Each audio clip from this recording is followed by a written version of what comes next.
హైదరాబాద్లో తెల్లవారుజామున భారీగా వర్షం కురిసింది. భారీ వర్షానికి లోతట్టు ప్రాంతాలన్నీ జలమయం అయ్యాయి. షేర్లింగంపల్లిలో అత్యధికంగా 14.8 సెంటీమీటర్ల వర్షం నమోదైంది. లింగంపల్లి, మియాపూర్, చందానగర్ మరియు కొండాపూర్ ప్రాంతాలలో భారీగా వర్షం కురిసింది.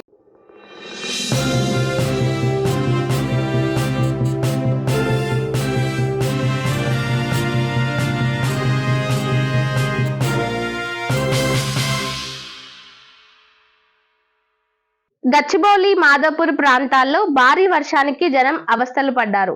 లింగంపల్లి రైల్వే అండర్ బ్రిడ్జ్ కింద భారీగా వరద నీరు నిలవడంతో వాహనాల రాకపోకలకు అంతరాయం కలిగింది. లింగంపల్లి తారానగర్లోని పోచమ్మ టెంపుల్లోకి వరద నీరు వచ్చింది. Vijetha super market cellar, PRK hospital భవనంతో పాటు పలు షాప్ సెల్లార్లలోకి వరద నీరు వచ్చింది. సెల్లార్లోని నీటిని క్లియర్ చేశారు హైడ్రా సిబ్బంది.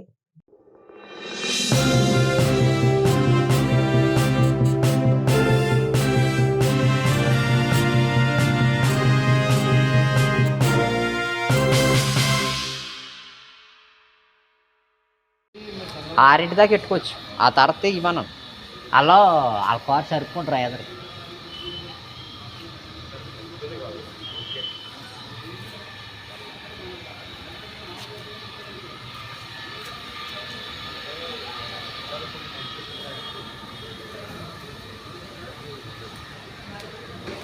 పెద్ద ప్రాజెక్ట్ ఏం రావు, కొంచెం పెద్దదైనా